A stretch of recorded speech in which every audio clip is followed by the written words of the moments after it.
عام نہیں ہے. اس کو وہ سپیکر کو کر.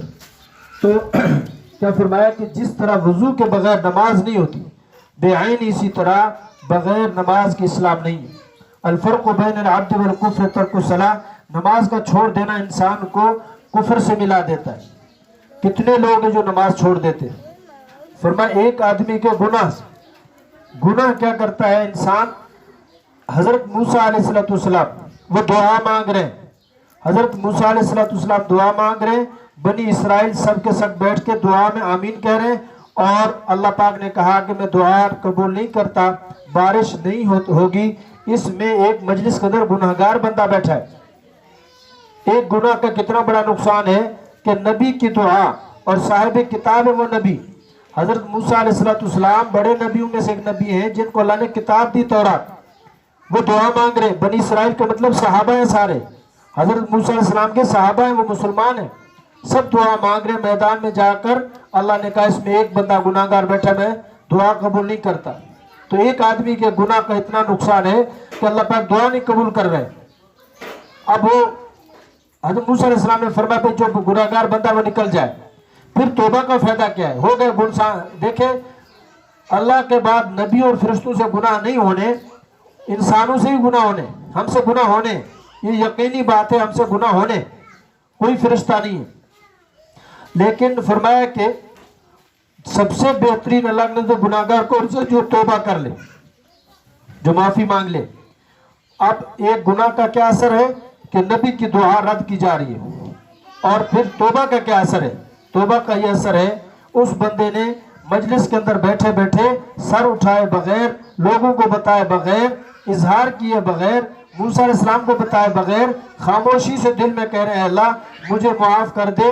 اگر میں آپ باہر کھڑا ہوتا ہوں تو ذلیل ہوتا ہوں، کھڑا نہیں ہوتا تو پھر آپ بارش نہیں کرتے، مخلوق پریشان ہے، اللہ نے بارش برسا دی. موسیٰ علیہ السلام نے عرض کیا اللہ آپ بارش کر رہے ہیں، آپ نے کہا وہ گناہگار بندہ اٹھے گا پھر کروں گا. اللہ نے فرمایا جس کی وجہ سے میں نے بارش روکی ہوئی تھی اسی کی وجہ سے میں نے بارش کر دی. یہ اللہ ہے کون؟ آکر جب وہ ہمارا نافرمان تھا، گناہگار تھا، اس وقت نہیں بتایا، اب ہم کیسے بتائیں گے؟ اور چغل خوری سے ہم خود منع کرتے چغلی کریں. تو اس لیے جو ہے دنیا میں زندگی گزارتے ہو انسان ہے، انسانوں سے گناہ ہونے، اس پہ ایک بات توبہ ہے اور استغفار. اور اس کے بعد فرمایا قرآن پاک میں کہ سب سے بہترین آدمی وہ ہے، حدیث ہے خیرکم من تعلم القرآن وعلمہ، کہ سب سے بہترین شخص وہ ہے جو خود قرآن پاک کو سیکھے اور دوسروں کو قرآن پاک سکھائے. اور اس میں پھر کیا ہے؟ ایک ہے خود پڑھنا اور پھر پڑھانا، اور ایک ہے پڑھانے والوں کی معاونت کرنا. ایک عرب عالم بیان کر رہے تھے، کہ ہمارے یہاں قبرستان ہے ایک شام کے اندر یا کس جگہ پہ، وہاں ایک نوجوان کا انتقال ہوا. سدھر سے تھوڑا سا. تو وہ ایک نوجوان کا انتقال ہوا تو اندھیر مغرب کے قریب کے عصر کے بعد مغرب کے وقت جو ہے اس کو دفنانے کے لیا تو کہتے بوڑھی اماں بھی ساتھ تھی. گورکن جو تھا دفنانے والا، اس نے جب قبر میں اس نوجوان کو رکھا تو قبر سے نور اٹھا اور وہ بندہ بے ہوش ہو کے گر پڑا. وہ لوگ چلے گئے، اس نے دفنا دیا. کچھ دنوں کے بعد ایک اور اسی طرح نوجوان کی لاش لے کر آئے، اس کی والدہ ساتھ ہے اور کچھ لوگ ہیں، وہی عورت وہی مرد. وہ جب دفنانے کے لیے لائے اس کی قبر سے بھی نور اٹھا. تو یہ جو گورکن تھا یہ کہتا میں بے ہوش نہیں ہوا، البتہ نور ضرور نکلا. میں نے پوچھا اس عورت سے اور لوگوں سے وہ پہلے کون تھا اور اب یہ کون ہے؟ انہوں نے کہا پہلا جو تھا وہ قرآن حفظ کر رہا تھا یا حافظ تھا، اور یہ جو ابھی والا ہے یہ بھی میرا بیٹا ہے، یہ اس کا خرچہ برداشت کرتا تھا. جتنا اجر پڑھنے والے کو مل رہا ہے، جتنا اجر پڑھانے والوں کو مل رہا ہے، جتنا اجر اتنا ہی اجر والدین کو اور ان کا خرچہ برداشت کرنے والوں کو مل رہا ہے. تو یہ قرآن پاک سرسری چیز نہیں ہے. آپ لوگ خود دیکھ لیں، مجھے حیرانگی ہوتی ہے، ہمیں بہت تکلیف ہوتی ہے، کچھ کہہ نہیں سکتے. اتنی تکلیف ہوتی ہے آپ لوگوں کے تھوڑے سے رویے سے کہ آپ لوگ پوچھیں گے نہیں. پورا سال بچیاں بھیج دی اور جب سال گزرا 6 مہینے یہ کہنے کے لیے ضرور آ جائیں گی باجیوں کو بھی ذلیل کرنے کے لیے، بے عزت کرنے کے لیے ہمیں بھی آ کر کہیں گے ہمارے بچوں نے کیا پڑھا. بھئی پورا مہینہ سال آپ آتے رہے. جب سکول کالج ہوتا ہے، سکول میں اتوار کے دن چھٹی ہوتی ہے، سکول سے اتوار والے دن چھٹی ہوتی ہے، بچے غائب ہوتے ہیں. یعنی مدرسے کی سکول کے کسی کتاب کے برابر بھی اہمیت نہیں آپ لوگوں کے دلوں میں. ہمیں نہیں یاد کہ اتوار کے جمعے کو سکول کی چھٹی نہیں ہوتی، مدرسے کی چھٹی، آپ لوگ کہیں بھی نہیں جاتے، فوت منڈو نہیں جائیں گے، کہیں رشتہ داروں کے ہاں نہیں جائیں گے، نانی کے گھر نہیں جائیں گے. فوتگی بھی نہیں ہوتی اللہ کی شان ہے. جمعے کے دن فوتگیاں بھی نہیں ہوتی. اتوار کے دن مدرسے کو چھوڑو، کہیں فوتگی کا بہانہ ہے، کہیں والدہ کے گھر چلے گئے، کسی کی بیماری کا بہانہ ہے. ہمیں اس سے اندازہ ہوتا ہے کہ قرآن پاک اور انگریزی کی کتابوں کی آپ کے دلوں میں کتنی اہمیت ہے، کہ قرآن کے ساتھ کیا معاملہ ہے اور انگریزی تعلیم کے ساتھ کیا معاملہ ہے. وہاں وکالت جڑی ہوئی ہے، ٹیچنگ جڑی ہوئی ہے، ایجوکیشن جڑا ہوا ہے. وہاں سکول ماسٹر بننا ہے، وہاں انجینئر بننا ہے، مختلف شعبے ہیں. کئی بچیاں ہیں تو ان کے رشتے نہیں ہوں گے، یہ ہوگا، دنیا ہوگی. حیرانگی ہوتی ہے جس کے پاس قرآن ہے جیسی دولت ہو، اللہ اس کو بھوک سے مار دے. اس لیے ہمیں اس سے تکلیف ہوتی. امام شافعی رحمۃ اللہ علیہ کو اس کی والدہ نے بھیجا، کچھ عرصے کے بعد پڑھ کے واپس آ رہے تھے، تو والدہ اور ان کی خالہ وہ مدینے سے باہر جا کر ان کا استقبال کر رہے تھے، دونوں استقبال کر رہی تھی. تو ادھر سے جب امام شافعی رحمۃ اللہ واپس آنے لگے پڑھ کے، تو لوگوں نے ان کو ہدیے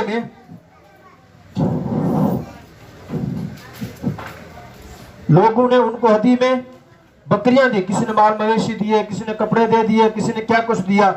اب جب والدہ نے دیکھا یہ کون ہے، کہا جی یہ تو امام شافعی آ رہے ہیں. کہا مال مویشی بھی ساتھ ہے، کہا ہاں.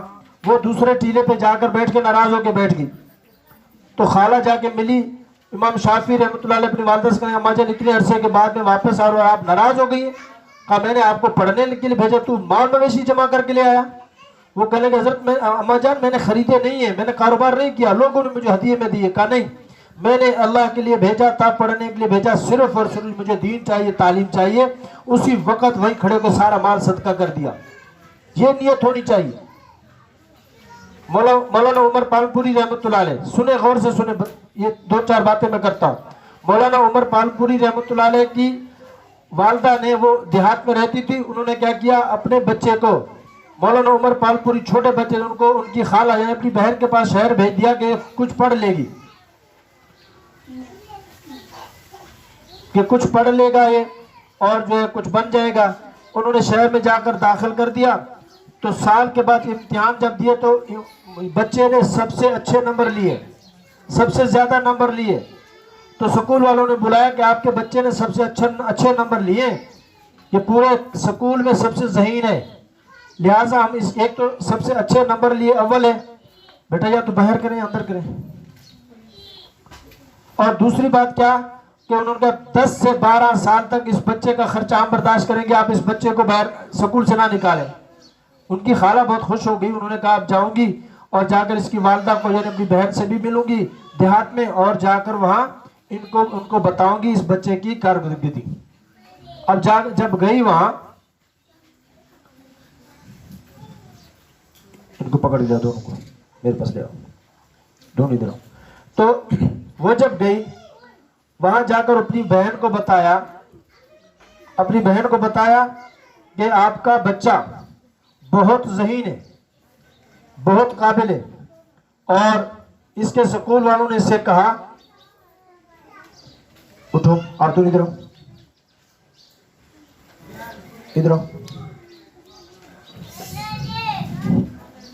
ادھر آؤ، دونوں ادھر آؤ، اس کو لیا. تو کیا کہا کہ آپ کا بچہ بہت ذہین ہے اور بہت قابل ہے.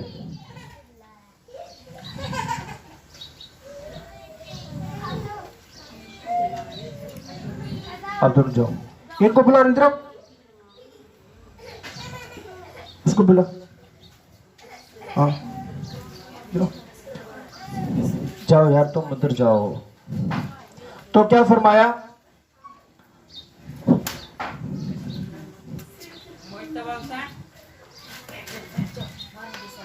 بیٹھ جاؤ، باتیں نہیں کرو، سنو اور سے سنو، آپ جو بولے گا میں اس کو ماروں گا. بچو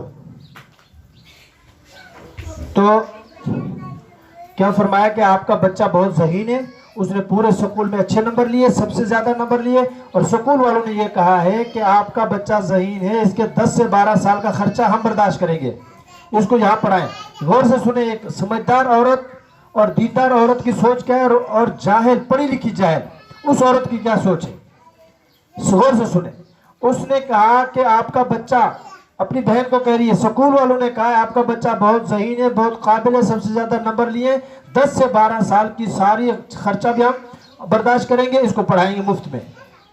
تو والدہ کہنے لگی، ہونا چاہیے تو خوش ہونا چاہیے، اچھا میرا بچہ ذہین ہے، پھر تو میرے مزے ہو گئے۔ کہنے لگے اچھا میرا بچہ اتنا ذہین ہے، کہا آپ کا بچہ بہت ذہین ہے، کہا پھر اس بچے کو میں ایک دن کے لیے بھی سکول نہیں بھیجوں گی، اس بچے کو ایک دن کے لیے بھی میں سکول نہیں بھیجوں گی، اس بچے کو میں مدرسے بھیجوں گی، اس کا مطلب ہے میرا بچہ اللہ کو جلدی پہچان لے گا۔ یہ ہے سوچ۔ آپ لوگ کیا کرتے ہیں، مطلب ہمارے دنیادار کیا کرتے ہیں، جو بچہ ذہین ہے، اچھا بھلا ہے، اس کو سکول کالج میں، لنگڑا لولا ہے، ایک آنکھ سے بھینگا ہے، کمزور ہے، پڑھائی میں نکما ہے، ان کو کہاں بھیجیں گے، ان کو مدرسے بھیج دیں گے۔ گویا کہ آپ لوگوں کے نزدیک، یا آپ اگر اپنے اوپر فٹ نہیں کرتی، کسی دوسرے کے نزدیک جن کے بچے اس طرح کے ذہین کہیں اور پڑھتے ہیں اور 10 گھنٹے کہیں اور دیتے ہیں، مدرسے آتے ہیں 1 گھنٹے کے لیے، مجھے افسوس ہوتا ہے کہ جی رکشے لگائے ہوئے ہیں، 6-6 8-8 10-10 ہزار روپے خرچہ دیتے ہیں، ان کو کرایہ دیتے ہیں، یہاں بچہ آ رہا ہے 1 گھنٹے کے لیے، یعنی قرآن 1 گھنٹے کا رہ گیا۔ کیوں بھائی، وجہ کیا ہے، صبح جاتے ہیں جی 8 بجے 7 بجے سکول جاتے ہیں، پھر 12 بجے 1 بجے آتے ہیں سکول سے، پھر کھانا کھاتے ہیں اور پھر تھوڑا آرام کرتے ہیں، پھر انہوں نے ٹیوشن کے لیے جانا ہوتا ہے، 5 بجے فکس ٹائم ان کا، وہاں فکس ٹائم ہے، 1 منٹ آگے پیچھے نہیں ہو سکتے، کیونکہ وہاں آپ پیسے بھرتے ہیں، آپ فیس بھرتے ہیں۔ مدرسے میں کبھی کسی وقت بھی آ جائے کوئی مسئلہ نہیں ہے، بلا نہیں سکتے، ہم ڈانٹ نہیں سکتے، کچھ کہہ نہیں سکتے، نکال دیں گے بچوں کو، ضائع کر دیں گے کہیں اور، ہم جی کسی اور مدرسے میں داخل کر دیں گے، مسجد میں بچہ چلا جائے گا، فلاں جگہ چلا جائے گا، یعنی اس کی ضرورت نہیں ہے۔ سکول کالج بھی ایسا نہیں کرتے، جہاں سکول میں سختی ہوتی ہے اس سکول کی تعریفیں کرتے، جی اس میں تو بہت سختی ہے، میں گئی تھی، جب میں گیا تھا بچے سے ملنے نہیں دیا، وہاں فخر کے طور پہ کہہ رہے ہیں یہاں بچہ غیر حاضر ہے، کوئی پرواہ نہیں ہے۔ اس لیے میں آپ سے گزارش کرتا ہوں، قرآن کو اور سکول کی تعلیم کو، کالج کی تعلیم کو ذرا وزن تو کریں، کل قیامت کے دن نہ آپ کی سکول، نہ آپ کا کالج، نہ یونیورسٹی کام نہیں آئے گی، یہ میں قسم کھا کے کہتا ہوں۔ اگر آپ کے کچھ کام آئے گا تو یہ قرآن پاک کام آئے گا۔ ان الذی لیس فی جوفی شیء من القرآن کالبیت الخرب، کہ فرمایا جس کے دل میں قرآن کا کوئی حصہ نہیں، وہ ایسے جیسے ویرانہ گھر ہے۔ یقال لصاحب القرآن اقرأ وارتقی ورتل القرآن ترتیلا کما کنت ترتل فی الدنیا فإن منزلتک الی آخیات تقرأها۔ فرمایا قرآن پاک پڑھنے والے سے کہا جائے گا، حافظ سے، حافظہ سے کہا جائے گا پڑھ قرآن، اور جنت کے درجے چڑھتی جا، جہاں تیری آخری آیت ہوگی وہ تیرا آخری مرتبہ ہوگا۔ 6200 کچھ آیتیں ہیں، گویا کہ ایک حافظ قرآن کو جنت کے 6200 سے زیادہ درجے اللہ پاک عطا فرمائیں گے۔